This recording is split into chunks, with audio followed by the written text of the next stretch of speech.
mile in fog patches and showers early Friday, but improving. Hi guys, welcome back to my channel.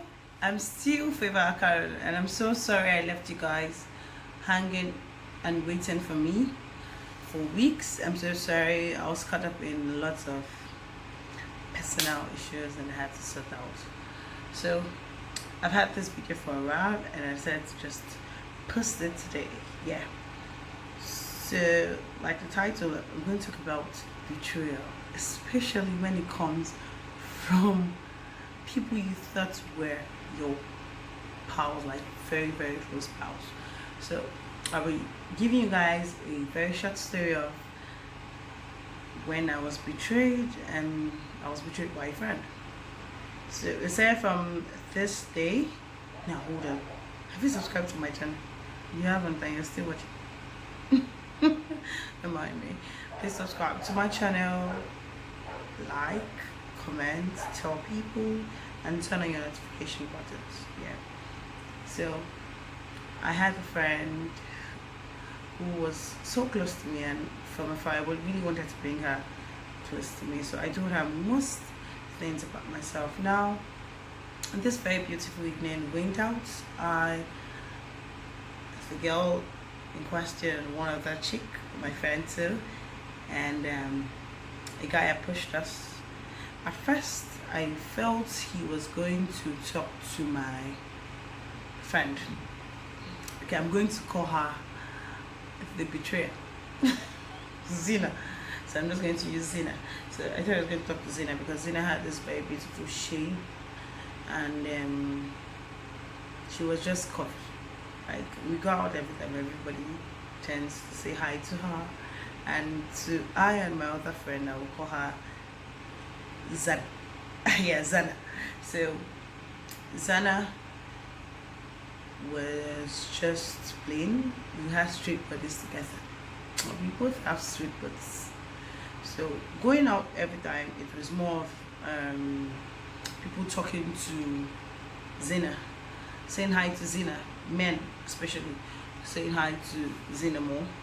So that beautiful evening, this guy walks up to us, and it's quite cool, presentable, and he's like, hi, and he was talking to me. I was like, oh really? I didn't know I was this beautiful. So long story short, so he said hi to me, we exchanged numbers, we got talking, we went out on several days together, and I came to my friends one day. We're together at Zana's place, and I told Zina, I said, oop, I told both Zina and Zana, I was like, okay, this guy is amazing, like he's nice and he has, money, and he seems to take care of his woman, like the only woman he's going to be with. I said, I think I made the right choice. Thank God I didn't hesitate giving him my number. And they both seemed very happy. I felt they were happy for me. Especially Zina was actually happy for me because Zina was happy for me from her mind. Now down the line, I traveled to Abuja. Yeah, I traveled to Abuja. I just realized this is close where I traveled to. And I don't know what transpired. I think Zina met with the guy in question, and they got talking, and boom, I don't know what happened. So I got a call in Abuja, and like, hey, when are you coming back? I said, oops, I'm meant to be back so date, and if I'm not going to be back then I'm definite it's going to be on this particular date. If I don't make it by this date, it's going to be definite about that date. So he said, okay, when you get back, let me know. So I got talking. He kept on acting very normal. So I got back to Port Harcourt, and he was like, okay. I called him. I was like, oh, I'm at the airport, I'm heading home. I said, okay, are you free? Come to my office. And I went to his office to see him. And he's like, okay, before that, I think I asked for something. I can't remember what I asked for. If it's just for a laptop or for a phone. I can't remember what I asked for. Money. I can't remember what I asked for before traveling. And I actually told my friends, like, okay, I told him to get me so thin, and I hopefully he gets it before I returns from Abuja. He told me he was going to get it from me before I came back from Abuja. And he said, okay. He said, okay, fine. And we all laughed about it. We went home. So he's like, I got you what you wanted, and he pushed the gift on his table towards me. And I was like, oh, really nice. Wow, thank you. So I stood up to give like a hug or a kiss or something. And he's like, no, I don't want that. I'm like, why? I said, I trusted you, and you didn't tell me that this is what you do. Like, you're clear. And at that moment, I was taken aback. I was like, really? Where?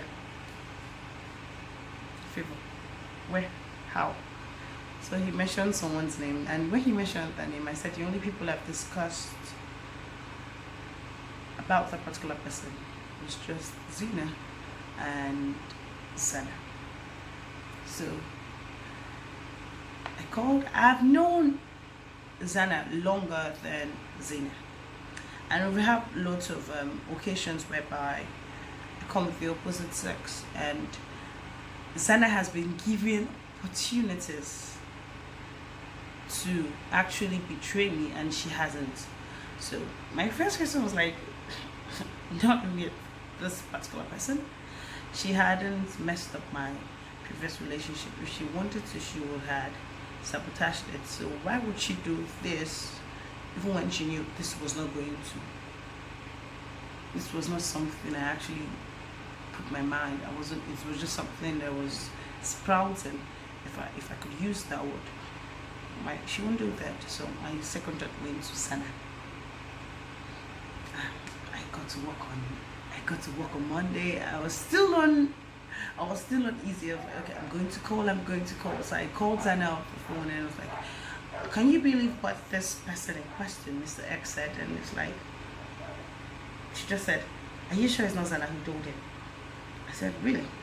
I said, okay, I was going to keep on talking to him and make him tell me who said so. So we came back, and I got talking to him. I was like, okay, please, can you just tell me who told you this? Okay, I'm going to admit I did it.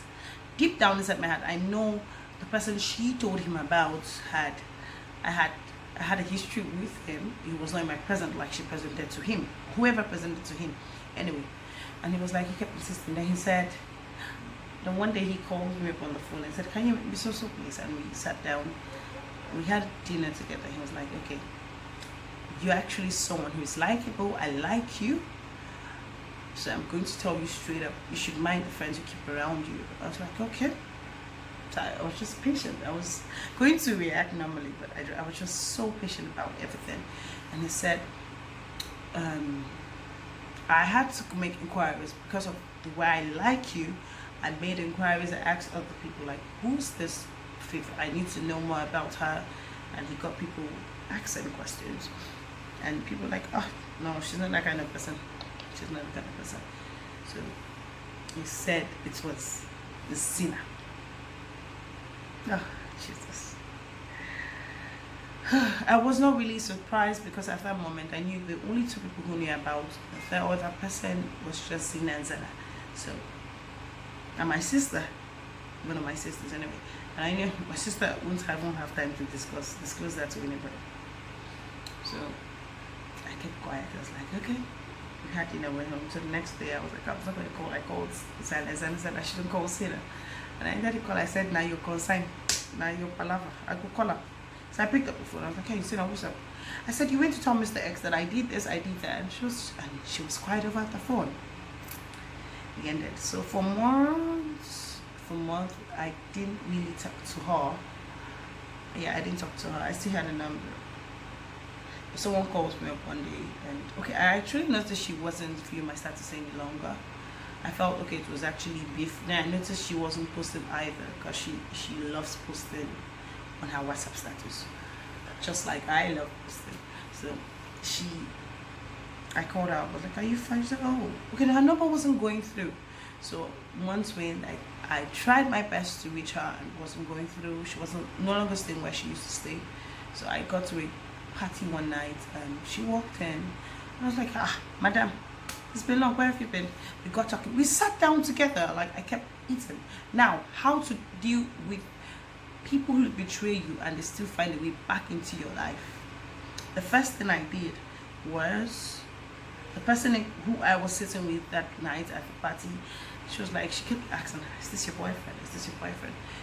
Now, the person in question at that period, I wasn't dating that person, or I'm not dating the person, he's my friend, but I didn't want her to just have any information about me. So the first thing you have to do is reduce the information you give people, especially people who have betrayed you before. You don't want a dog, that same dog, to come biting you twice. It's not possible. Yeah. So you know what to do. Just do it.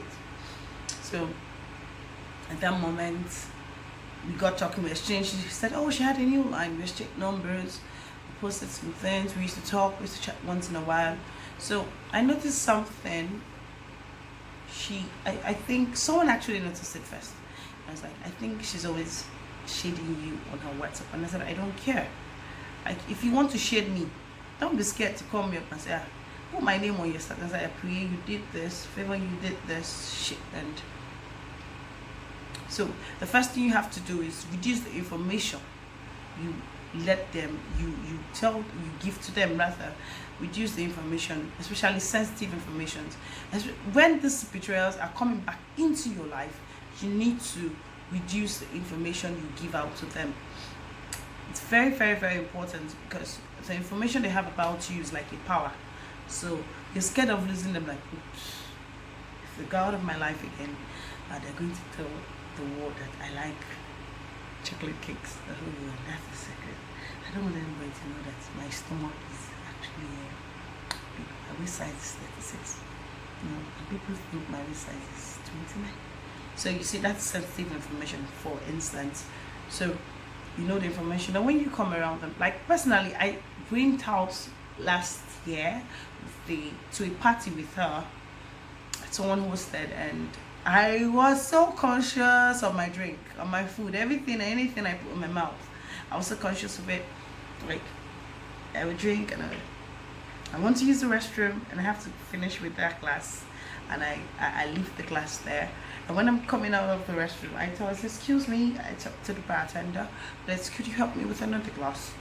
And I put it on my table. And my friends, when she left, my friends were like, what? I said, no, I don't trust someone who betrayed me to their extent, because that person can kill. I heard about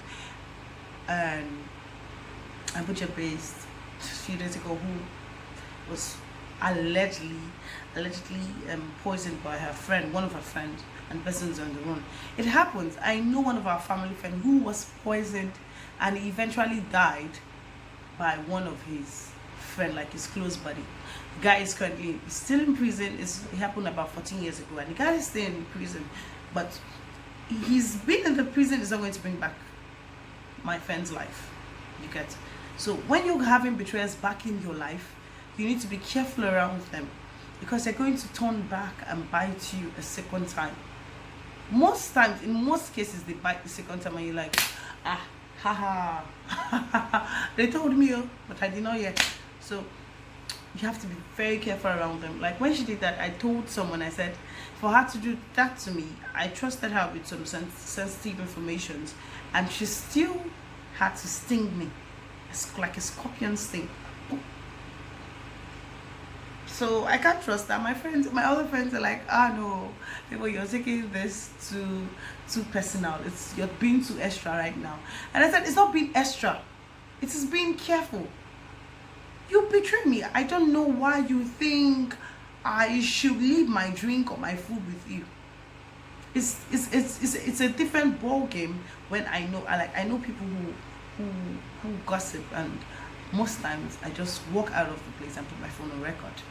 Yeah, I put it on record, and I come back, I pick up my phone, and I go back home and I listen to the recorded conversation, and I hear, oh, don't mind her, don't, she's this, oh, she's that. And when I come back sitting in that same place, he'd like, oh, Pri, your hair is so fantastic. Oh, Pri, do you know you have good taste? And over the record, and the recorded conversation, you were just telling me that I dress like an Mbeke, so why do you have two mouths? To an extent, that is quite, to me, that's quite justifiable, manageable. People are going to talk.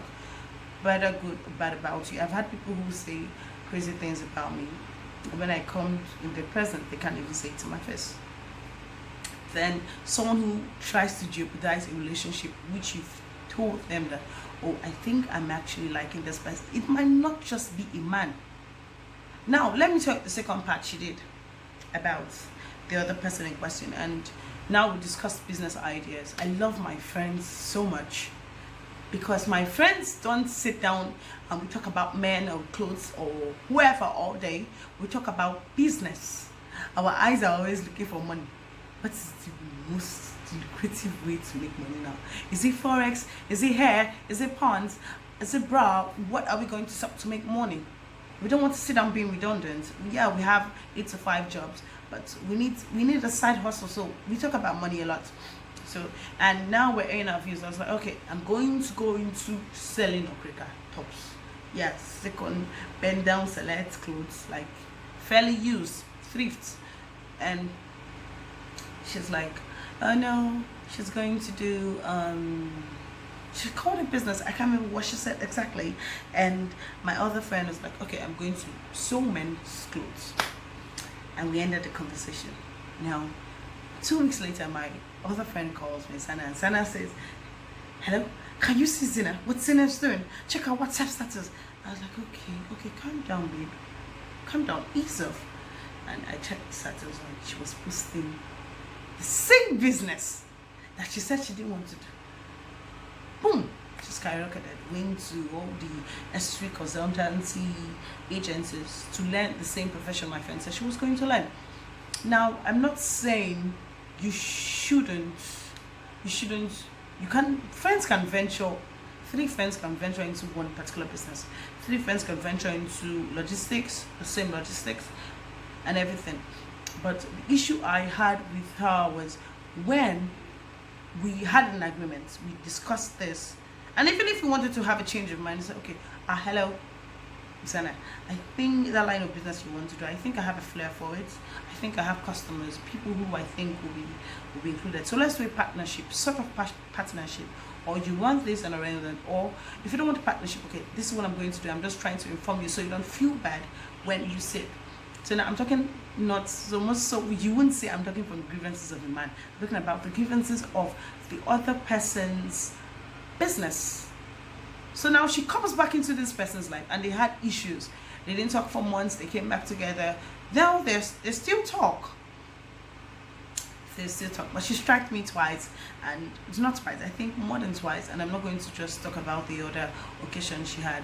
But the other ones, after that one she did, the other ones, they really come as a surprise to me, because I've already known who she is and I had planned it out. So when you're having a betrayal back into your life, especially, they keep forcing themselves back into your life. They don't know. I don't know why. Kidding. I don't know why they do it. So I actually get tired. So you just have to keep sensitive information from them. You have to be very careful. You have to be prayerful. Yes, so you can't rule out prayer when you're dealing with these people. So if it's physically they are coming, you are ahead of them. If it's spiritually they are coming, you are ahead of them in Jesus' name. Amen. You're scattering them from all sides. So you just have to be careful with them. You don't need to invite them to every function you are having. Because your father had a party on Monday, has a party on Monday, your mom has a party on Tuesday, your brother has a party on Wednesday, your sister has a party on Friday, your cousin has a party on Saturday, Thursday and all those days. You must invite them to all the functions, especially something okay, there's something going to be sensitive said about me there, my wins and my losses. I don't want her to hear it. So when I'm winning, I don't want you to know that I'm winning. Please, I don't need a hater that God wills. I don't want it. Thank you. Thank you. Stay. When I'm losing, better for me. I don't even want anybody to know when I'm losing. Just stay on your own. Just be on your own. So give them arm's length. Keep them arm's length. Keep them arm's length. Yeah. And if they still keep fighting their way through into your life, keep giving them arm's length. You can bring them love from afar and give them tough love, because they actually need tough love. So that's all I have to say today about friends who betray. Friends who betray, how to cope with them, because so you don't lose your life, or you lose someone you love, or you lose a business idea, or you lose your sanity because of them. So thank you so much for tuning. this video today. I want you to like, subscribe, turn your notification button, tell people about this, comment, follow me on IG, follow me on Twitter, follow me on YouTube. Yeah, subscribe. I'm so sorry for saying that. I'm not going to cut this part out. So thank you so much. I love you all.